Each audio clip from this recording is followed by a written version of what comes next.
والصلاة والسلام على من لا نبي بعده أما بعد فأعوذ بالله من الشيطان الرجيم بسم الله الرحمن الرحيم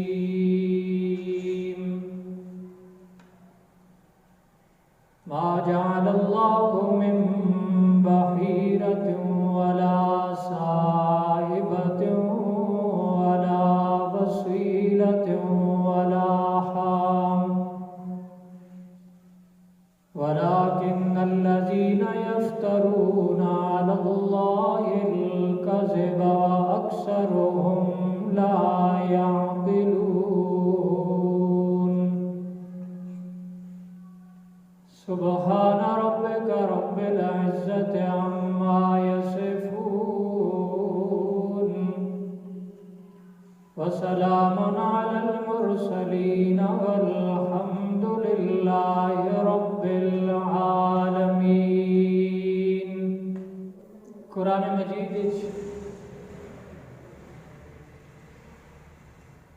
مشرکین مکہ کی دو قسم کی بیماریوں کا ذکر فرمایا۔ نبی علیہ السلام کی بعثت سے پہلے جو لوگ مشرکین مکہ تھے ان کی دو اصولی بیماریوں کا ذکر کر کے اس کا حل اور اس کی دوا بھی اللہ نے بتائی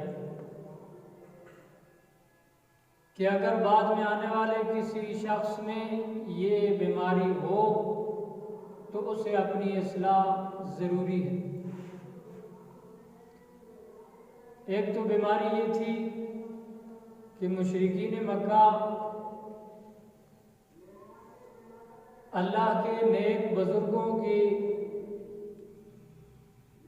اللہ کے ولیوں کے اور انبیاء کرام علیہم السلام کے نام پر اللہ کے حلال جانوروں کو چھوڑ دیا کرتے تھے۔ بعض دفعہ ان کے اوپر کوئی نشان لگا کر چھوڑ دیا، اور بعض دفعہ ایسا جانور جو مستقل مادہ جنے، درمیان میں کوئی نر پیدا نہ کرے، اس کو بھی چھوڑ دیتے تھے بزرگوں کے نام پر۔ اور ایسا اونٹ جو متعدد دفعہ جفتی کر چکا ہوتا اس کو بھی بزرگوں کے نام پر چھوڑ دیا کرتے تھے۔ یہ ایک لمبی تفصیل ہے، اس کا تذکرہ 7ویں پارے میں اللہ رب العزت نے فرمایا۔ اور ان جانوروں کو چھوڑ کر ان کا ایک نظریہ تھا، عقیدہ تھا کہ ان کا گوشت بھی کھانا حرام ہے اور ان جانوروں کا دودھ دونا بھی حرام ہے، اور انہیں کوئی بندہ اپنی فصل سے بھی نہ روکے اور اس کو پکڑنے کی اجازت بھی نہیں ہے، یہ حرام ہے۔ اللہ کے حلال جانور بزرگوں کے نام کے ساتھ خاص کر کے چھوڑ دیتے اور نظریہ یہ رکھتے کہ یہ جانور ہمارے اوپر حرام ہے۔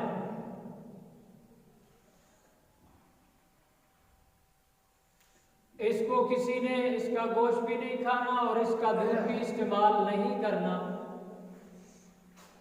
اور کوئی بندہ اس کو ایذا تکلیف نہ پہنچائے۔ یہ بزرگوں کے نام کے ساتھ خاص کر دیا کرتے تھے۔ اور دوسری بات کہ اپنے جانوروں سے، اپنی کھیتی باڑی سے جو غلہ نکلتا اس کو اور اپنے جانوروں کو اللہ کے ولیوں اور نیک بزرگوں کے نام کے ساتھ خاص کر کے متعین کر کے ان کے نام کے اوپر ذبح کیا کرتے تھے۔ دو بیماریاں ہیں، دو اس پر قرآن مجید گواہ ہے، یہ آج کی بات نہیں، یہ بات ہے نبی علیہ الصلوۃ والسلام کی بعثت سے قبل پہلے کی بات ہے کہ وہ ان پڑھ لوگ، جاہل لوگ، ان کا یہ نظریہ تھا کہ ہمارے یہ جو جانور ہیں یہ ہم نے جو بزرگوں کے نام پر چھوڑ دیے، اللہ نے جن کو حلال کیا ہوا تھا ان کو وہ حرام ٹھہرا دیتے کہ یہ ہمارے اوپر حرام ہے، اور جس چیز کو اللہ نے حرام قرار دیا تھا کسی مخلوق کے نام پر کوئی جانور ذبح کرنا، تو اس کو وہ حلال سمجھتے تھے۔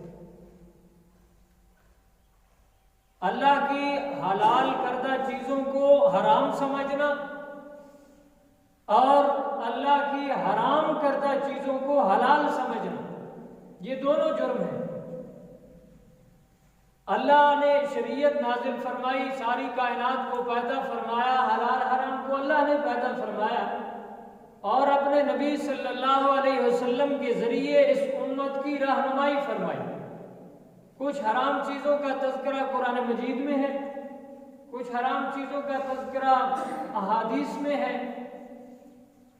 اللہ نے ساری کی ساری شریعت اپنے پیغمبر صلی اللہ علیہ وسلم کے ذریعے ہم تک اس ساری چیزوں کا حل بتا دی، یعنی ایک باتھ روم میں جانے سے لے کر بیت اللہ میں جانے تک ہر طریقہ کار اللہ نے بتایا، جوتی پہننے کا طریقہ بتایا، باتھ روم جانے کا، باتھ روم سے نکلنے کا طریقہ بتایا، یعنی یہ سب سے ایک بری جگہ سمجھی جاتی ہے، تو بری سے بری جگہ پر جانے کا طریقہ بھی میرے پیغمبر نے بتایا، اور اعلیٰ سے اعلیٰ جگہ پر جانے کا طریقہ بھی میرے نبی نے سکھایا۔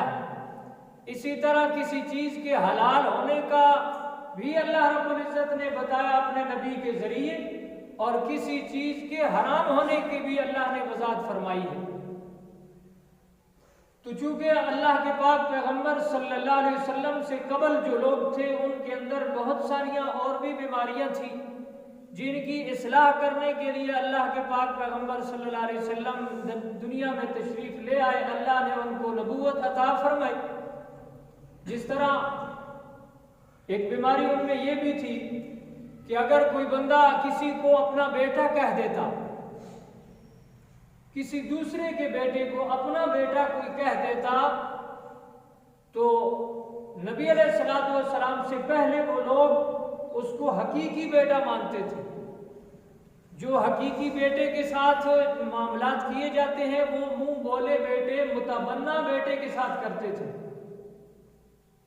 اور اسی طرح اگر کسی بندے نے اپنی بیوی کو ماں کہہ دیا یا کوئی ایسا جملہ استعمال کیا جس میں اس نے اپنی بیوی کو ماں کے ساتھ تشبیہ دی جسے زہار کہا جاتا ہے، تو شریعت کا قانون اور ہے، لیکن ان لوگوں کا طریقہ کار یہ تھا کہ جب کوئی بندہ اپنی بیوی کو اس طرح کہہ دیتا تو وہ حقیقی ماں سمجھتے تھے اس کو۔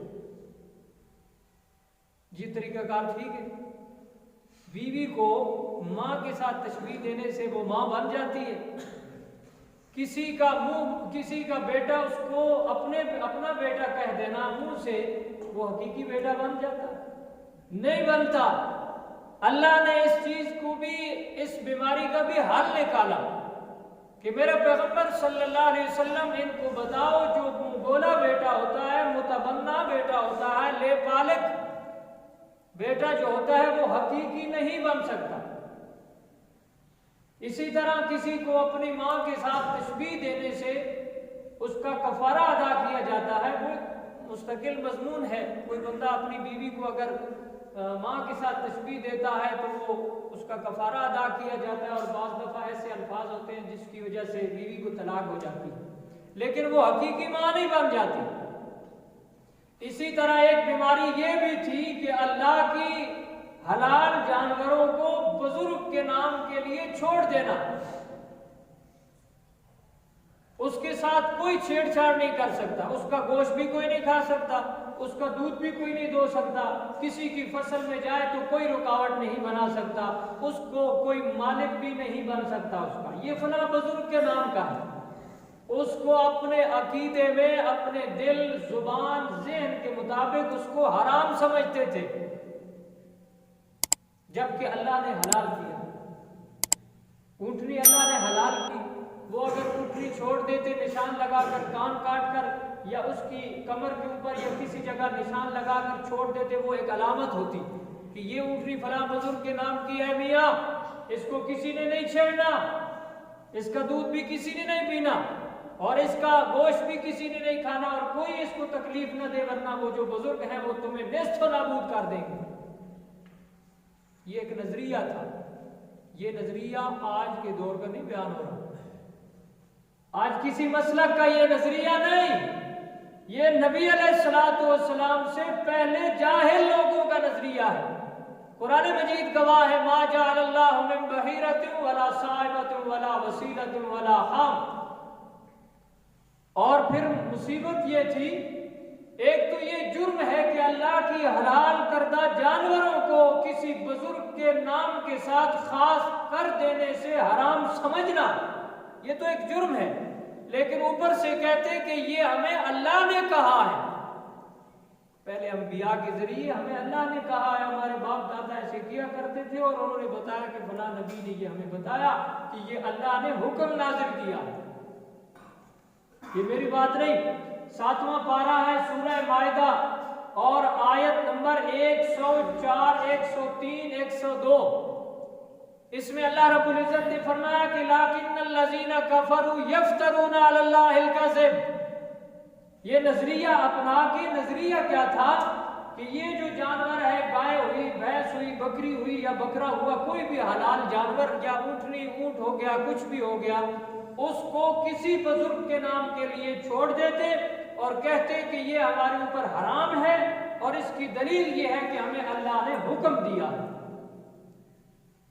اللہ رب العزت نے اپنے محبوب پیغمبر صلی اللہ علیہ وسلم پہ قرآن نازل کر کے فرمایا، میرا پیغمبر یہ اللہ پہ جھوٹ بولتے ہیں، میں اللہ نے حکم نہیں دیا، جن چیزوں کو میں اللہ نے حلال ٹھہرایا ہے کسی مخلوق کے فرد کے نام کے ساتھ خاص کر دینے سے وہ حرام نہیں ہو سکتی، میں اللہ نے حکم نہیں دیا۔ اب بات حل ہو گئی، مسئلہ حل ہو گیا، ان کا وہ نظریہ ختم ہو گیا، اسلام کا نظریہ جاری ہو گیا۔ دوسرا نظریہ یہ تھا میرے دوست، قرآن مجید ہے، فرمایا انما حرمت علیکم المیتۃ والدم ولحم الخنزیر وما اہل لغیر اللہ۔ مشرکین مکہ کا یہ نظریہ تھا کہ یہ جو میرا جانور ہے، اونٹنی ہے یا اونٹ ہے یا بھیڑ بکری یا دمبا کچھ بھی ہے، یہ میں واد یہوس یہوک نصر حبل فلاں بزرگوں کے نام پہ ذبح کروں گا۔ مسئلہ غور سے سننا ہے، بلا تنقید بات کر رہا ہوں، میں قرآن مجید کی آیت حل کر رہا ہوں، میرا مقصد کسی مسلک کی تنقید نہیں، یہ میں آج کی بات بھی نہیں کر رہا۔ یہ بیماری نبی علیہ الصلوۃ والسلام سے پہلے ان مشرکین کی بیان ہو رہی ہے، آپ تو اس وقت نہیں تھے، جو قرآن مجید جس وقت اترا آپ تو نہیں تھے، یہاں دیوبندی بریلوی شیعہ کوئی دوسرا تیسرا نہیں تھا، سب سے پہلے اللہ نے ان کی اصلاح کی، اس کے بعد آنے والا اگر اس بیماری میں کوئی شریک ہے تو ہر ایک کی اصلاح ہے، لیکن ہے قرآن مجید اور قرآن پہ ایمان رکھنے والے شخص کے لیے ضروری ہے کہ اگر میرے اندر کوئی بیماری ہے تو میں اس بیماری کو درست کروں، بجائے اس کے کہ میں اس پہ تنقید کروں کہ یہ مسئلہ غلط ہے۔ اگر میرے اندر ایک بیماری ہے، قرآن مجید اس کو بیان کرتا ہے کہ یہ تیرے اندر غلط عمل ہے، یہ تیرے اندر نقصان دہ عمل ہے، اللہ کی ناراضگی کا سبب ہے، اچھا عمل یہ ہے، اس کا طریقہ کار یہ ہے، تو مجھے چاہیے کہ میں اپنی اصلاح کروں، اپنی درستگی کروں، اپنے عمل پہ غور کروں، بجائے اس کے کہ جو بیان کرتا ہے قرآن مجید کی آیت اس پہ تنقید کروں یا اس کو نشانہ یا زد و کوب کروں۔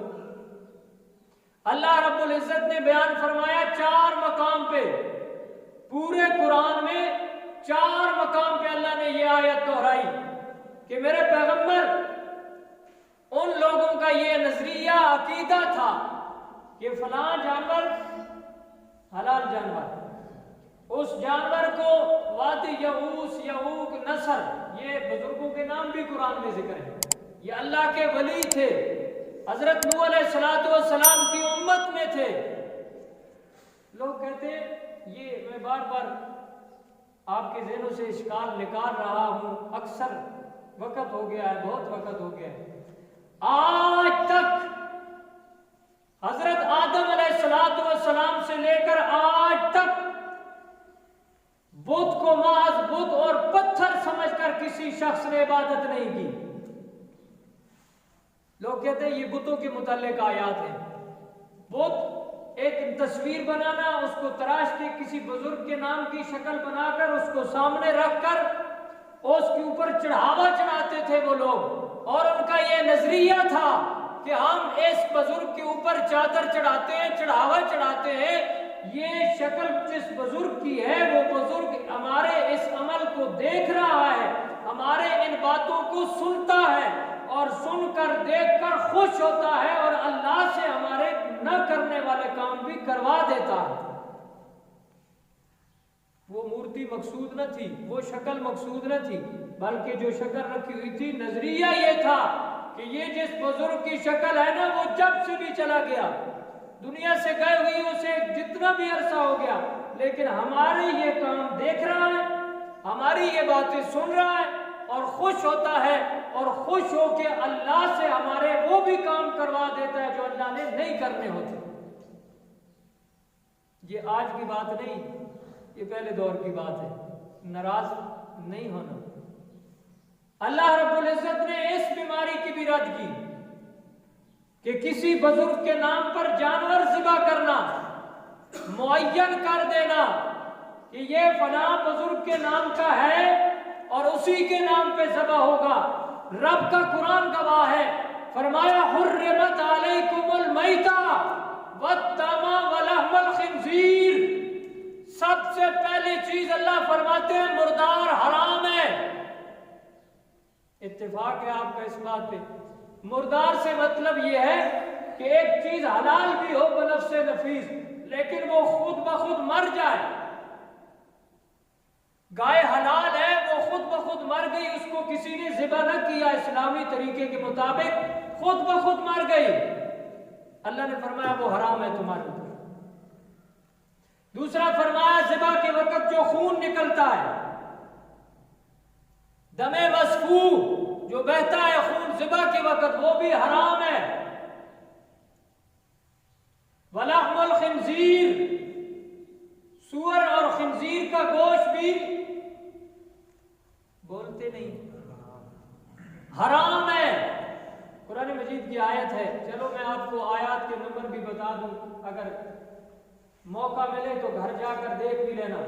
سب سے پہلے اس آیت کا تذکرہ اللہ نے دوسرے پارے میں کیا، اصلاح کرتے ہوئے اللہ رب العزت نے فرمایا میرے پیغمبر صلی اللہ علیہ وسلم اپنی امت کو بتا دے، سورہ بقرہ اور آیت نمبر 173 ہے، فرمایا انما حرم علیکم المیتہ، پکی بات ہے تمہارے اوپر مردار حرام ہے، والدم اور خون، دم مسفوح ذبح کے وقت بہنے والا خون وہ بھی حرام ہے۔ اچھا بولو اچھا، اللہ نے قرآن ثواب لکسی تسی آکسو حرام ہے تے اللہ پاک بڑے اے نیکی لکسی، کیونکہ تائید کرے سو اللہ نے قرآن میں آیت۔ دم مسفوح بھی حرام ہے، مردار بھی حرام ہے، اور تیسرے نمبر پہ فرمایا ولحم الخنزیر، خنزیر کا گوشت بھی حرام ہے، اور چوتھے نمبر پہ فرمایا ما اہل بہ لغیر اللہ، ما اہل بہ لغیر اللہ۔ پھر اللہ رب العزت نے اس مضمون کو چھٹے پارے میں بیان فرمایا، سورہ مائدہ میں فرمایا حرمت علیکم المیتہ، حرام کیا گیا ہے تمہارے اوپر مردار، یعنی مردار سے مراد حلال چیز جو خود بخود مر جائے، والدم اور خون جو بہتا ہے ذبح کے وقت، ولحم الخنزیر، خنزیر کا گوشت، وما اہل لغیر اللہ بہ، اور جو کچھ جو کچھ غیر اللہ کے نام کے لیے خاص کر دیا جاتا ہے، نظر مان لی جاتی ہے، وہ بھی اللہ نے حرام کیا ہے۔ یہ میری بات نہیں، میں نے ترجمہ کیا ہے قرآن کی آیت کا، اگر کوئی اور ترجمہ اس کے متبادل ترجمہ ہے، میں نے اگر غلط کیا تو خدا کی قسم یہاں ہی میری سزا گولی ہونی چاہیے۔ ما احل لغیر اللہ بہ، وہ چیز بھی حرام ہے جو غیر اللہ کے نام کے لیے خاص کر دی جائے۔ اور پھر اس کو اللہ نے 8ویں پارے میں ذکر کیا۔ 8ویں پارے میں بھی اللہ نے فرمایا کل عاجد، میرا پیغمبر صلی اللہ علیہ وسلم فرما دیجیے اپنی امت کو۔ 8واں پارہ سورہ انعام ہے اور سورہ انعام کی آیت نمبر 145 ہے، لمبا ذکر ہے۔ فرمایا الا ان یکون میتۃ، کچھ چیزیں اللہ نے حرام کی ہیں اور کچھ حلال کی ہیں۔ حرام چیزوں میں سے میتۃ، مردار، او دمم مسفوحا، بہنے والا خون، او لحم خنزیر، خنزیر کا گوشت، فإنہ رجس او فسقا، مزید وضاحت کی ہے۔ اور آگے فرمایا وما احل لغیر اللہ بھی، جو غیر اللہ کے نام کے لیے خاص کر دیا جائے۔ اور پھر 14ویں پارے میں اللہ رب العزت نے اس مضمون کو دہرایا۔ میرا دوست، یہ اللہ کے قرآن اور قرآن مجید کی آیت 14واں پارہ سورہ نحل ہے اور سورہ نحل کی آیت نمبر 115 ہے۔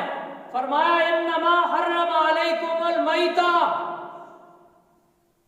پکی بات ہے تمہارے اوپر مردار حرام ہے، والدم، اور خون حرام ہے، ولحم الخنزیر، اور خنزیر کا گوشت بھی حرام ہے، وما احل بہ لغیر اللہ، اور وہ چیز جو اللہ کے علاوہ مخلوق میں سے کسی فرد کے نام کی، چاہے وہ اللہ کا ولی ہو یا اللہ کا نبی ہو یا اللہ کا بہت قریبی ہے یا اللہ کے دور کا ہے کوئی بندہ، چاہے جن ہے چاہے انسان ہے، کوئی جانور ہے، کوئی قبر ہے، اللہ کے علاوہ کسی کے نام کی کوئی چیز خاص کرنا، جانور خاص کرے تب بھی، چاول خاص کرے تب بھی، مٹھائی خاص کرے تب بھی، کوئی پانی خاص کرے تب بھی، اور اگر کوئی چائے کی پیالی خاص کرے، خدا کی قسم اللہ کا قرآن اس بات پہ گواہ ہے، جیسے خنزیر حرام ہے، جیسے مردار حرام ہے،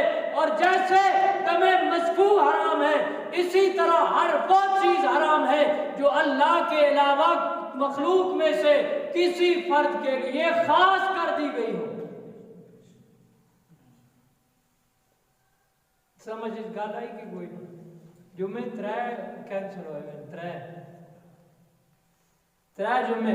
امام رازی رحمت اللہ علیہ نے لکھا، تفسیر کبیر ہے، نہ وہابی نہ سنی نہ شیعہ نہ عثمانی نہ جمعیت علماء اسلام نہ جماعت اسلامی اور نہ تحریک لبیک اور نہ دعوت اسلامی نہ سنی تحریک نہ ڈاکٹر عثمانی نہ مرزائی، کوئی بھی نہیں۔ امام رازی 700-800 سال پہلے کا ہے، 700-800 سال پہلے نا، قرآن کی آیت کی تفسیر کرتے ہوئے یہ فرماتے ہیں لو ان مسلمن، اس جملے پہ غور کرو کتنی انہوں نے سخت بات کی۔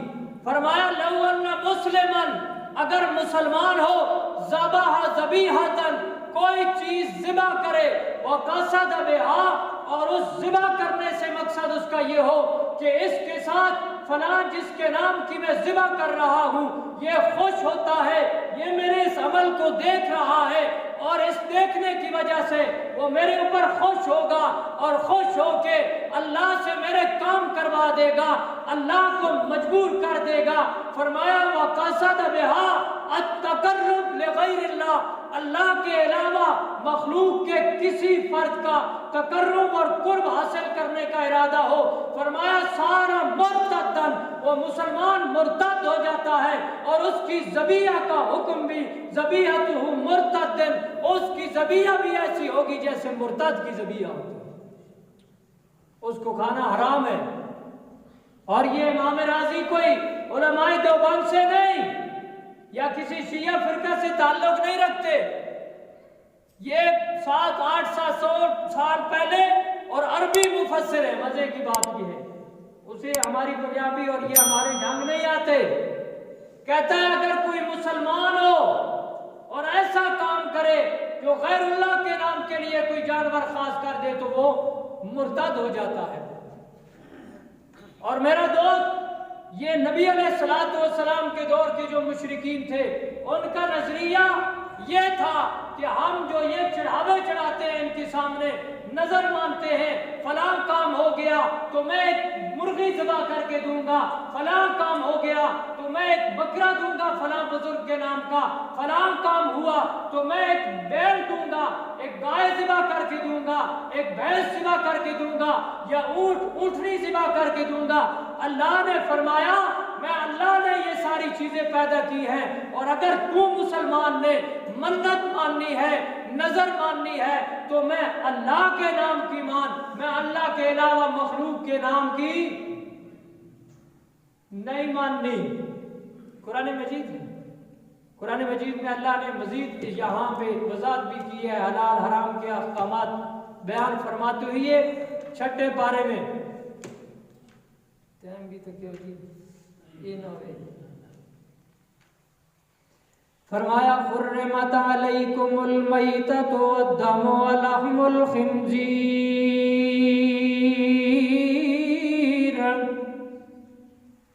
جی آقو سبحان اللہ، ہر لمحے تے جگاونا بول۔ اللہ نے قرآن میں آیت ہے، قرآن مجید میں آیت سن کے دل خوش ہونا چاہیے نا مومن نے۔ حرمت علیکم المیتۃ والدم ولحم الخنزیر وما أهل لغير الله به والمنخنقة والموقوذة والمتردية والنطيحة وما أكل السبع۔ اور آگے اللہ رب العزت نے فرمایا ما ذبح علی النصب،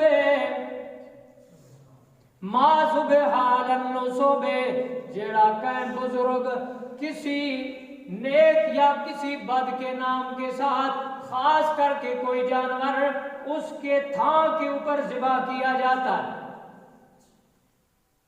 نہیں سمجھ آئے؟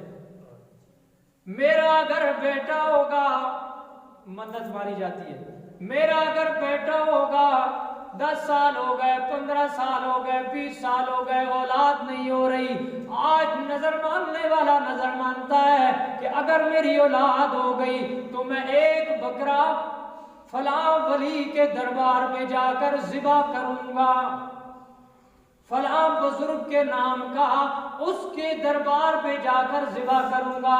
اس کو کہتے ہیں نصب، تھان، جگہ جہاں ذبح کیا جائے، اس تھان پہ جا کر ذبح کروں گا۔ اللہ رب العزت نے فرمایا ایسی نظر ماننے والے کی یہ نظر اور یہ عمل حرام ہے، اس کو کھانے کی بھی اجازت نہیں۔ اور علماء نے یہ بھی لکھا ہے کہ اگر کوئی بندہ اللہ کے علاوہ مخلوق کے نام کی ایسی نظر مانتا ہے تو اس پر اللہ کا نام 1,00,000 بار لیا جائے تب بھی وہ جانور حلال نہیں ہوتا۔ کتا اللہ حرام کر دیتا کہ نہیں؟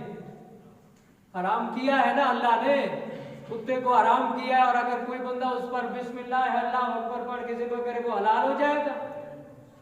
گدھے کو اللہ نے حرام کیا ہے اور اس پر کوئی بندہ تکبیر پڑھ کے حلال کرے اس کو ہو جائے گا؟ نہیں ہوگا۔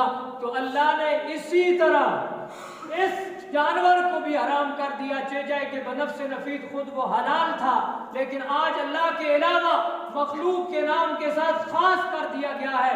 جب تک یہ عقیدہ نہیں ختم کیا جائے گا اس وقت تک یہ جانور حلال نہیں ہوگا۔ ہاں ایک اور بات ہے جو بعض دفعہ سوال کیا جاتا ہے، اگر کوئی بندہ اللہ کے نام کی نظر مانے، بکرا جا کر جدھر مرضی ذبح کرے کوئی حرج نہیں، نظر اللہ کے نام کی مانے کہ میں اللہ کے نام پر ذبح کروں گا، چاہے مسجد میں کرے، مدرسے میں کرے، چاہے کسی اور میدان میں کرے، تقسیم کرے، اس کا کوئی مسئلہ نہیں ہے۔ مسئلہ جھگڑا تب ہوتا ہے کہ جب نظر مانی جاتی ہے بابے 11ویں والے نہیں، یہ وضاحت نہیں ہوگی، جب نظر مانی جاتی ہے کہ یہ ڈنگر ہے بھی 11ویں والا تو انہوں نے نائے تھے کومنا، یہ غلط ہے میاں. جانور اللہ کا ہے، اللہ کے نام پہ ذبح ہو. اس پہ قرآن مجید نے زیادہ زور دیا ہے کہ جو جانور، سارے جانور چونکہ اللہ نے پیدا کیے ہیں تو اس کے لیے جب اپنی نظروں کا حصہ نکالیں یا کوئی اور تو وہ بھی اللہ کے لیے نکالے. کیوں؟ آپ روز نماز میں وعدہ نہیں کرتے التحیات للہ والصلوات، پڑھنے ہو نا؟ اللہ آج پڑھو سارے کدے اگے نہیں پڑھنے. التحیات للہ والصلوات والطیبات، اللہ زبان سے جتنی عبادتیں ہوتی ہیں میں صرف تیرے لیے کرتا ہوں. ہر بندہ کہتا ہے اللہ بدن سے جتنی عبادتیں ہوتی ہیں میں صرف تیرے لیے کرتا ہوں. اور تیسری عبادت کا تذکرہ ہے اللہ میرے مال میں سے جتنی عبادت ہے وہ صرف تیرے لیے کرتا ہوں. یہ نظر مالی عبادت ہے، نیاز یہ مالی عبادت ہے، صدقہ یہ مالی عبادت ہے، زکوٰۃ یہ مالی عبادت ہے، قربانی یہ مالی عبادت ہے. اور علماء نے لکھا ہے النذر عبادت والعبادت لغیر اللہ کفر. نظر چونکہ عبادت ہے تو عبادت اللہ کے علاوہ اگر مخلوق کی جائے تو وہ کفر ہوتا ہے، وہ اسلام نہیں ہے. اس لیے خلاصہ یہ نکلا اگر کسی نے منت ماننی ہے، نظر ماننی ہے، نیاز دینی ہے تو وہ حسین کے نام کی نہیں ہوگی، وہ شیخ عبد القادر جیلانی کے نام کی نہیں ہوگی، بلکہ نظر اور منت صرف اللہ کے نام کی ہوگی. میرا فلاں کام ہو گیا، بیٹا پیدا ہو گیا تو میں بکرا دوں گا اللہ کے نام پر، یا میرا بیٹا بچ گیا ہے اس کے شکرانے کے لیے میں فلاں جانور دیتا ہوں، حادثے سے بچ گیا یا کوئی اور مسئلہ ہے، منت مانی ہے، نظر مانی ہے تو اللہ نے فرمایا کہ یہ صرف میں اللہ کے لیے ماننی ہے. اور اس کی تقسیم کرنے کی جگہ بھی اللہ نے بتائی ہے. تسی تو مان کے غیر نے دکھا آپ کہنے ہو. اور جس طرح قربانی کرتے ہو اللہ کے نام کی ساری فریج رکھ چھوڑ، ساری فریزر میں رکھ دیا کرتے ہیں، اللہ کے نام پہ تقسیم کوئی بھی نہیں کرتا. لیکن جو بھی مالی عبادت ہوگی اس کی جگہ اللہ نے خود بیان فرمائی ہے کہ وہاں لگے گا، فلاں فلاں لوگوں کو دو، فقراء مساکین غرباء کو دو، وہاں لگے گا. اللہ رب العزت نے ان لوگوں کا ایک اور نظریہ بیان فرمایا 8ویں پارے میں، جو غلطی اور بیماری تھی اس کو دور کرنے کی بھی اللہ نے میرے پیغمبر صلی اللہ علیہ وسلم کو فرمایا میرا پیغمبر ان کو بتا دو یہ بہت بڑی غلطی ہے. سورہ انعام ہے آیت نمبر 136 ہے، فرمایا وَجَعَلُوا لِلَّهِ مِمَّا ذَرَا مِنَ الْحَرْثِ والانعام نصیبا فقالوا هذا لله بزعمهم وهذا لشركائنا. اللہ نے فرمایا ان کی کھیتی نکلتی، کھجوریں یا کچھ بھی غلہ جو نکلتا اللہ کا بھی حصہ نکالتے تھے اور اپنے شریکوں اور معبودوں کا بھی حصہ نکالتے تھے. دو حصے تسی تے ایک بھی کاٹ کے راضی نہیں، دو حصے نکالتے تھے. مشرکین مکہ کہتے ھذا للہ وھذا لشرکائنا، یہ اللہ کا حصہ ہے اور یہ ہمارے ان معبودوں کا ہے جو اللہ کے ساتھ شریک کرتے ہیں، جن کے ذریعے ہم اللہ سے کام کرواتے ہیں. اور اگلی ایک اور بیماری یہ تھی فما کان لشرکائہم فلا يصل الى اللہ وما كان للہ فهو يصل الى شرکائہم. یعنی دو حصے نکالے، ایک اللہ کے نام کا، مثال کے طور پر گندم آ گئی، گندم کا سیزن آ گیا، اس میں 100 من ہو گئے، 10 من اللہ کے نام کا عشر نکالا، 10 من بزرگوں کے نام کا. بھائی یہ حق بہ والے نے دے رہے تھے بھائی نام، اور مظلوم جڑے اکٹھا کرنے پہ ہوتے یتیم، عالمی یتیم. اللہ ہدایت دے سب کو. میں نے بتایا ہے کہ صدقہ خیرات خود جس علاقے میں ہوتی ہے، جس سے نکلتی ہے، سب سے پہلے ادھر کے غرباء کا حق ہے شریک کو ان کو دیا جائے. مجھے بھی نہ دیں کہ مدرسے میں لے جا، مدرسے میں بھی بھیجنے کی ضرورت نہیں.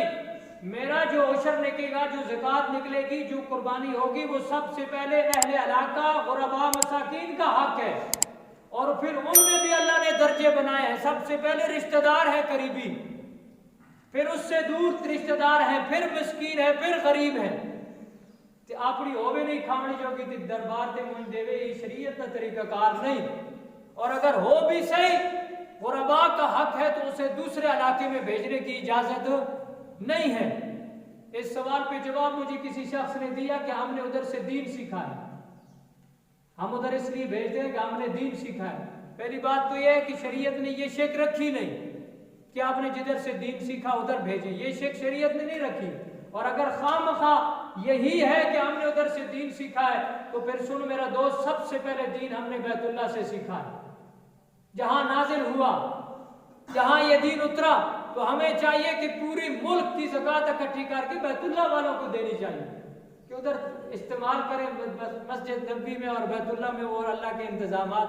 سب سے پہلے تو دین ادھر سے حاصل کیا ہے۔ میاں یہ کوئی وجوہات نہیں، اللہ نے کوئی میری زکوٰۃ ہے، میرا صدقہ ہے، خیرات ہے، عشر ہے، کچھ بھی ہے، میں نے 1 من نکالا، 2 من نکالا، تو سب سے پہلے اس کا حق یہ ہے کہ میں اپنے قریبی رشتہ دار جو مستحق ہیں ان کو دوں۔ اگر میرے قریبی رشتہ داروں میں کوئی مستحق نہیں تو پھر اس سے آگے کوئی دور کے رشتہ دار ہیں ان کو دوں۔ اگر اس میں بھی نہیں ہے تو پھر اہل علاقہ میں کوئی بھی مسکین ہے، غریب ہے، یتیم ہے، اس کو دوں۔ پھر وابن السبیل ہے، جو مسافر ہے، وہ کروڑ پتیہ بھی ہے لیکن یہاں آ کے اس کو ضرورت پڑ گئی تو میرے عشر زکوٰۃ کا پیسہ اس کو دیا جا سکتا ہے۔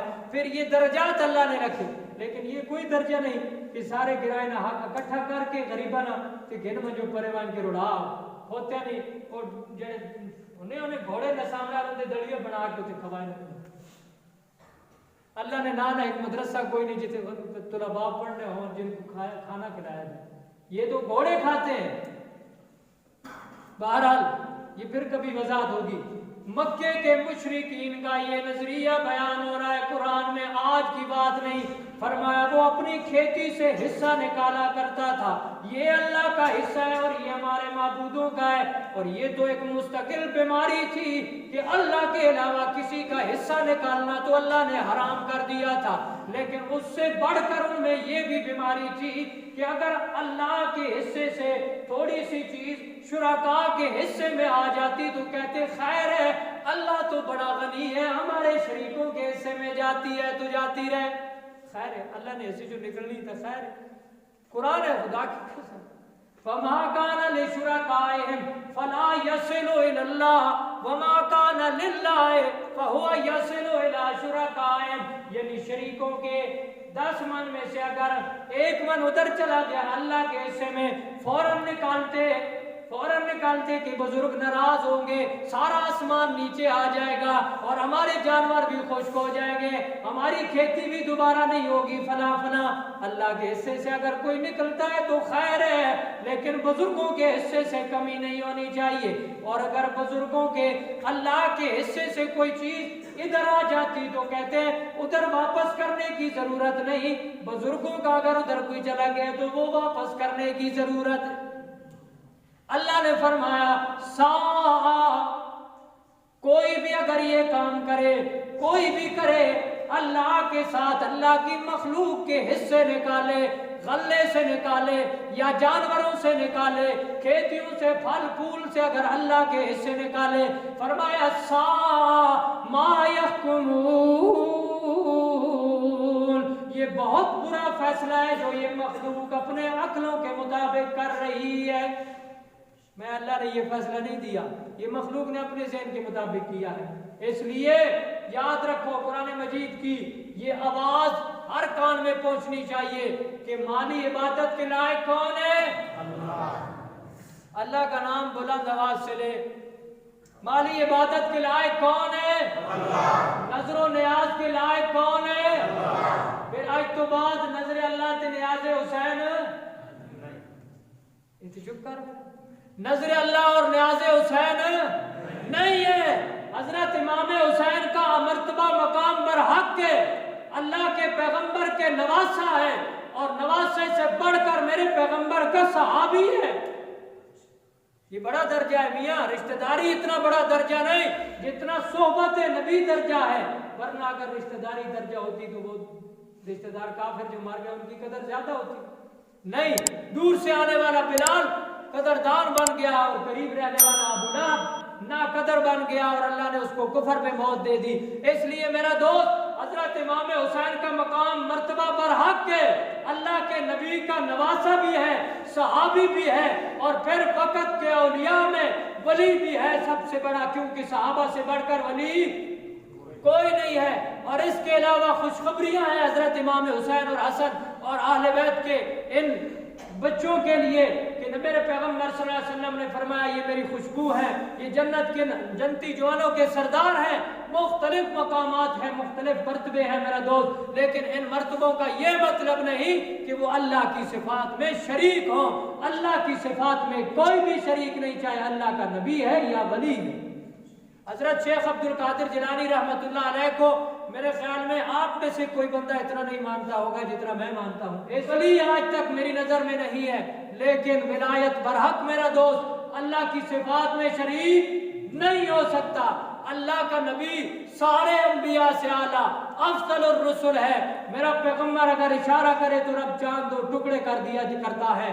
میرا پیغمبر اگر اپنی تھوک مبارک، لعاب مبارک قتادہ کی آنکھوں پہ لگائے اللہ بینائی واپس کر دیتا ہے، اور اگر میرا پیغمبر اپنی لعاب صدیق اکبر کی ایڑی پہ لگائے تو اللہ ناگ اور سانپ کی زہروں کو ختم کر دیا جاتا ہے۔ لیکن یہ معجزات ہیں، اور معجزہ اس میں اللہ کا اختیار ہوتا ہے، نبی کا اختیار نہیں ہوتا۔ معجزہ بھی اس لیے دکھایا گیا کہ جو لوگ انکار کرتے ہیں معاذ اللہ یہ نبی نہیں، تاکہ انہیں پتہ چل جائے کہ یہ کام کوئی انسان نہیں کر سکتا، یہ کرنے والا اللہ ہے، اور جس اللہ نے اپنے نبی کے ہاتھ پر یہ کام ظاہر کیے ہیں معلوم ہوتا ہے کہ واقعی یہ سچا نبی ہے۔ معجزات میرا دوست برحق ہیں، مرتبہ مقام برحق ہے، لیکن نظر و نیاز کے لائق کون ہے؟ اللہ۔